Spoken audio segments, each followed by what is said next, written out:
a quick tip is a lot of people neglect the air filter. Engine has to breathe, an engine has to move and be nice and healthy. That's the oil.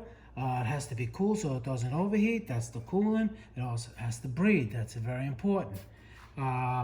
Air filter, it's usually the big box under the car somewhere. It's usually right here. Not usually right here. It could be anywhere in the engine compartment, but you can see it. It's made to be changed. It looks like this. Don't just open it and you see it looks nice and clean, because look at the bottom. It's all dirty.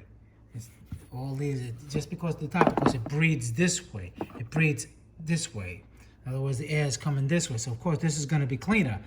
But you change this, recommended by the manufacturer. They want 8,000 miles. I would change it when you change the oil. It's a few bucks for it. It's just a good insurance, good cost insurance, you know, to change it when you change your oil. Air filter is a couple of dollars, and it's just, you know, a good idea.